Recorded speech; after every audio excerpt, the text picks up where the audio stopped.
I think we should start making predictions on what's gonna win worst game of the year. Well, ain't no point making predictions because, ladies and gentlemen, this year, it's Redfall. God, look at this shit!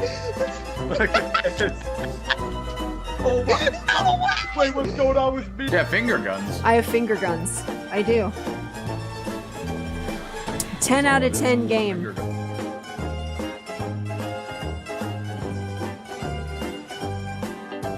Sure, at least Crime Boss Rockay City was comically bad. It was like fun stinky. This one was an absolute headache. Yeah, I could definitely see that.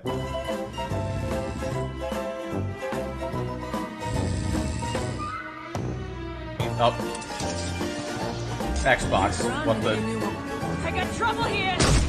Oh my god.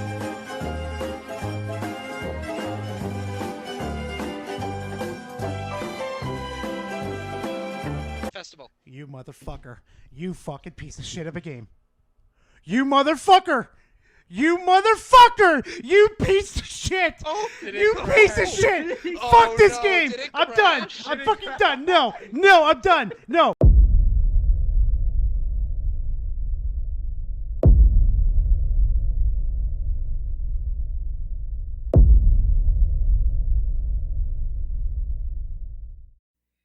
Ah, 2023 was a great year for video games. One of the better years for video games that we have had in recent memory. We have Resident Evil 4 Remake, Tears of the Kingdom, Alan Wake 2, Baldur's Gate 3, so many great games and some even more to close out the year. However, there was also a surprisingly huge amount of stinkers in between those. In fact, more so than even I expected. One of which is the one that we are talking about today, and comes from one of the other many examples of the industry's touch of death, Arcane Austin. Before this, Arcane as a studio has built their legacy on developing games of high acclaim, such as the Dishonored series, Prey, and the oh-so-critically acclaimed darling of 2021, Deathloop. So, as seen here, they clearly made a name for themselves.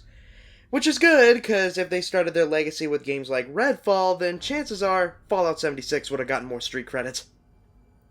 In all my years as a gamer, I'm shocked that a company like Microsoft has decided to let this still hit shelves. Redfall is the latest in Arcane Austin's lineup, and supposedly, this title was the one that they wished Microsoft would have scrapped and canned when they bought it. And quite frankly, I wish it stayed that way. Because this game is an absolute disaster. But didn't you know? This game is such an underrated gem. It's not as bad as people would claim it to be. Well, at least that's what the 42 people who are still playing this game would tell you. Normally, I don't shit on those who enjoy games that I don't, because I'm not about to tell anyone exactly what to play or what to do. But this game is a huge difference. I'ma just quote Gazon Daily. I reviewed Redfall. That was a shit show. It shouldn't have come out. I'm not sure what happened in that development process. Some people enjoyed it. More power to you. I just thought that it failed. If you enjoyed Redfall, you're a piece of shit. You deserve better as a consumer, and you deserve better as a gamer. Redfall, I say, hits even harder than all the other shovelware that I have not only played through this game 3 separate times with groups of friends, but it also just comes from Microsoft of all people. Speaking of those, let's take a moment of silence for those who have unfortunately passed by playing this game.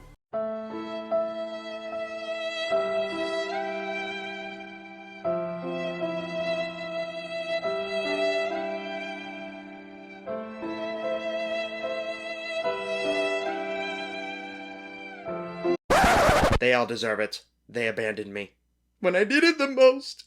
Not only do I want to give shoutouts to my friends, like Minxie, like Gara, like Clussy, who all have suffered through this game, as I have. I also want to give a special shout out to one of my artists, Squatchin. We streamed this game over on her Twitch channel in preparation for this video, and we definitely had to make our own fun while slogging through this. I'll link all of their channels in the description, show them some love, and I also thank them for their service. I played this game through a 3rd time so that you don't have to. And I won't spoil much, but let's just say, this game has not gotten any better. With this out of the way, I'm not delaying this any further, as I will be sending hate mail to RedFall.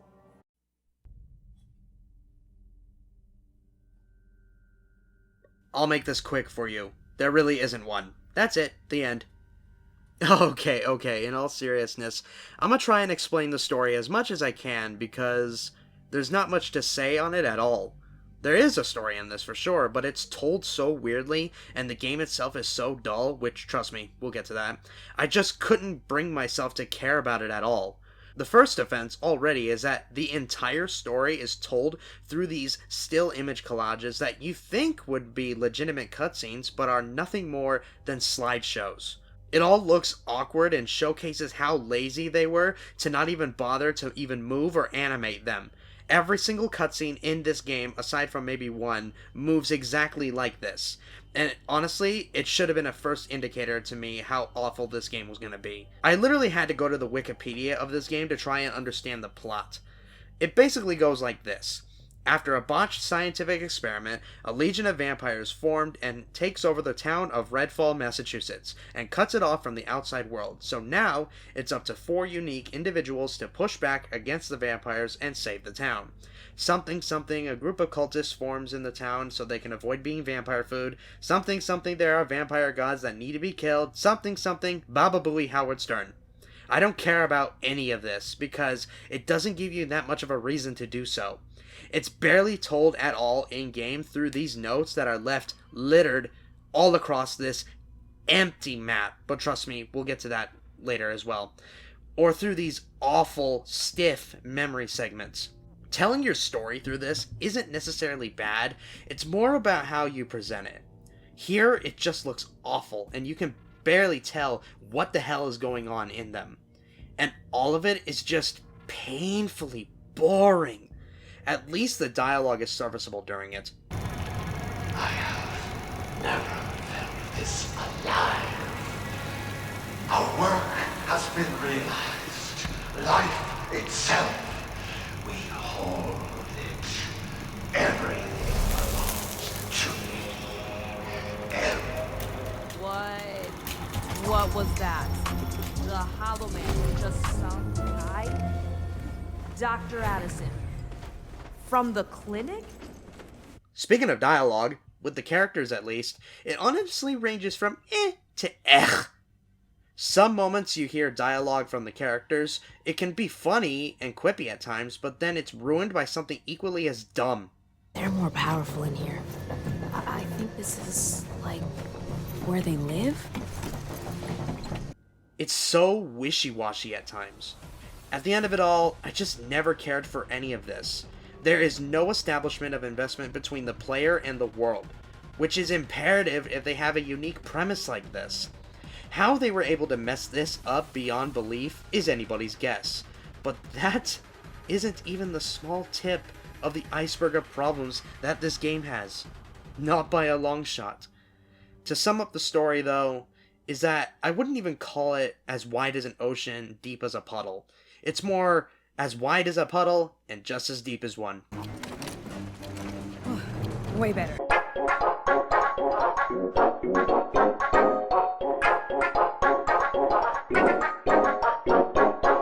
So, by now you're probably thinking to yourself, this game has been out for almost a year now. Surely the game has gotten better over time, right? Surely the game had to have, right? Well, yes and no. Yes, part of the game have been fixed in some areas, but to say that the game is better as a result is a straightforward lie. To explain further would require me to test and compare how it was at launch to how it is now, which I will be doing here. Unfortunately, however, a large amount of the stuff present at launch is still kinda here. Do they happen as often as they used to? Oh god, no. But me and Squatchin still encountered bugs on either side. One particular bug that she got that still hasn't been fixed is one involving how every time she got out of a menu back into the game, her character would use a health pack for literally no reason, despite not even touching the damn action to do so. There we go. Not used to. Are you? Nah, you're good. Okay, at least I have no more fucking health left to use. I'll heal you just in case.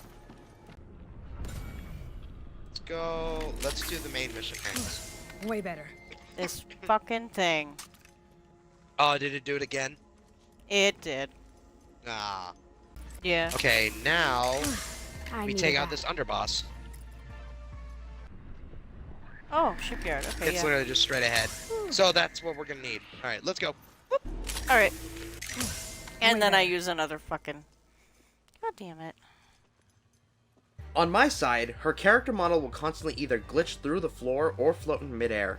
I mean, it looks funny, and it's hilarious and entertaining, but it's not the showcase of a polished game. Much less that has the same bugs since launch! They also did finally add a 60 FPS update over time, but it's so bare minimum that I can barely give props for it. Which, by the way, can I start talking about just how absolutely complacent that a large majority of console gamers have become? You have a console that supposedly promotes and advertises 8K and 120 FPS and is supposed to be a next-gen console generation. We are 3 years into that. Why on God's green earth are we still having games at 30 FPS and barely above 60? As far as my knowledge goes, not a single game I can think of runs above 60 FPS on both consoles outside of maybe Doom Eternal.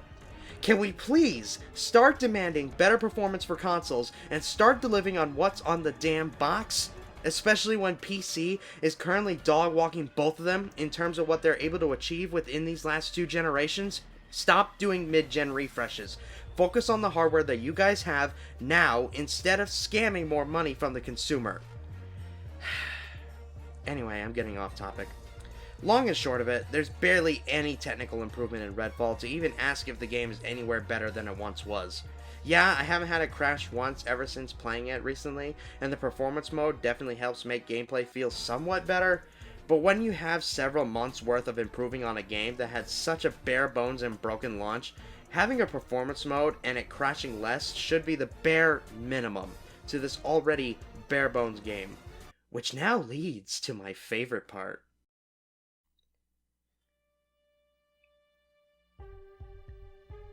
Words cannot really describe how truly unfun and unrewarding the gameplay is. When I got my chance to play this, it was when I really began to redefine the concept of boring. It has some of the worst first-person shooter gameplay I've ever played in my entire life, and one of the most bland open worlds I have ever come across. Let's start with the open world itself. It's about as empty as my hopes and dreams. Most of the open world segments are just spent on heading towards objectives and while doing so, encountering nobody and accomplishing nothing. Every now and then you'll come across 1 or 2 enemies and maybe a vampire here and there, but yeah, that's about as much as you'll encounter. Cultists and vampires. There are some variations of the vampires here and there, but they all function the same, with some of the most brain-dead AI that I have ever encountered. Imagine the most horrible, terrible, brain-dead AI you can possibly think of. And multiply it by 6! They're only capable of the most basic of commands and sometimes don't even acknowledge you even when you're sitting directly behind them. Gunplay is no fair share of fun either. Most of the guns you'll come across have no recoil to them, and some don't even seem to function the way that they're supposed to. I could be shooting point blank at somebody, and yet for whatever reason my bullets don't hit them. Just about the only positive I can give to the gameplay itself is that you can stake the hearts of vampires after bringing them down to low health. It is pretty cool, and one of the only real satisfying things you'll do in the whole game. Just wish they had more than 2 or 3 animations for it. Another positive is that some of the guns do look cool and the loot is semi-decent, especially the weapons designed for this game, like the UV light gun, which can turn vampires to stone, and the stake launchers, which tear through vampires' health. The characters and their abilities can also be really hit or miss at times.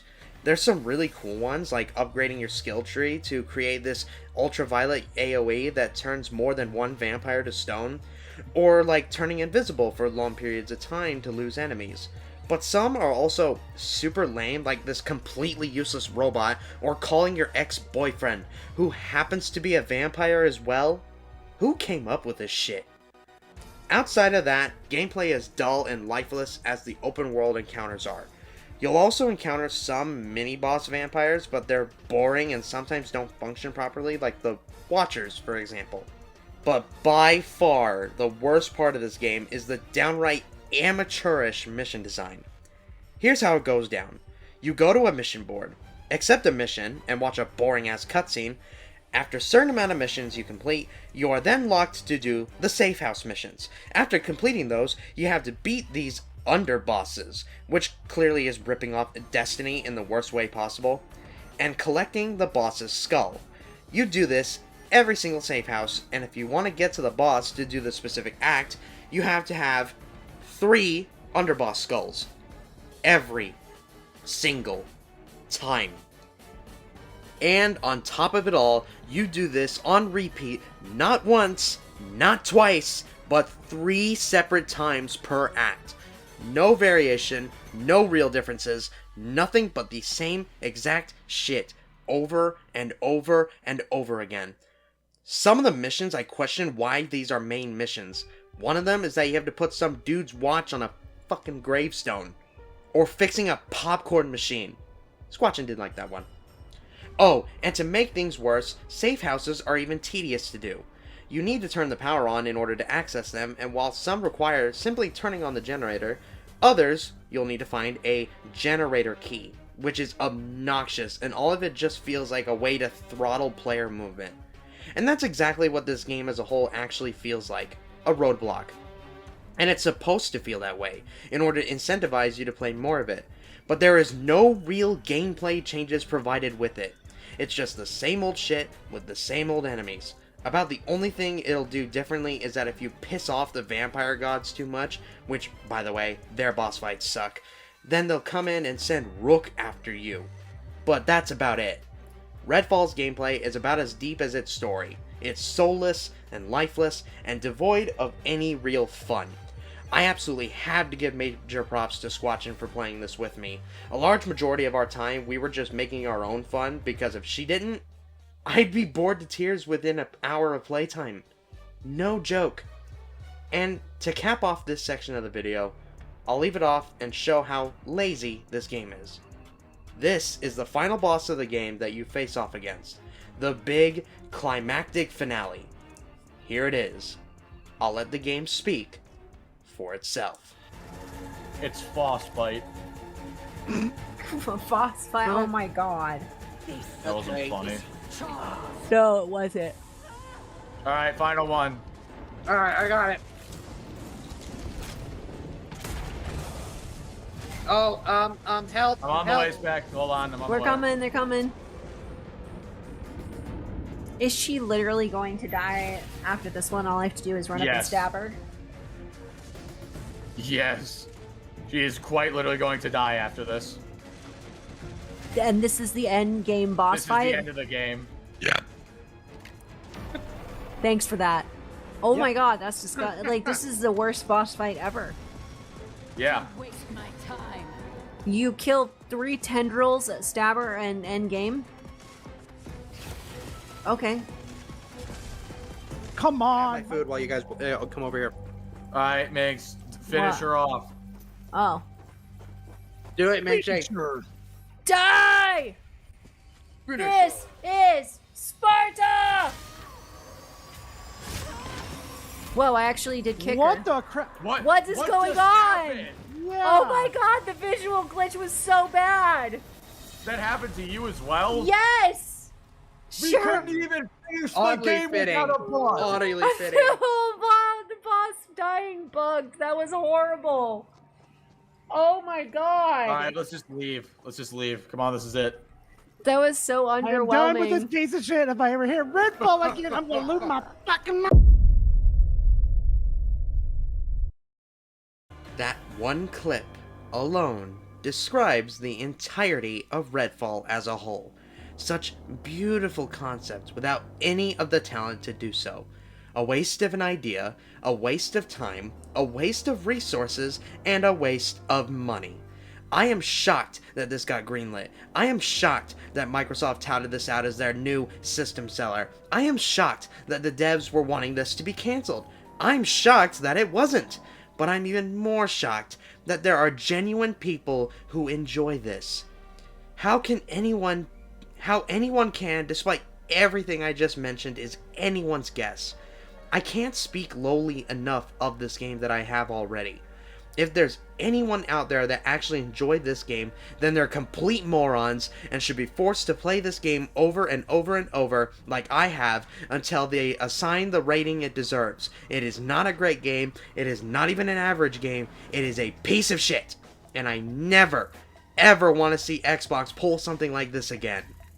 Hopefully they can clap back with Blade as that comes out, but I don't know if they have the capabilities to truly bite back. To close this out, I'll use one of my favorite quotes. This isn't an art form trying to sell itself to an audience. This is a product trying to be bought. And that's why I'm sending hate mail to RedFall. I'm gonna go and play Baldur's Gate 3 now, because then I'll get some worth out of it. Or maybe I'll try that PAL world that everybody's talking about. Wait. What the hell? Hello? Looks Beck? nice. I'll see you next time.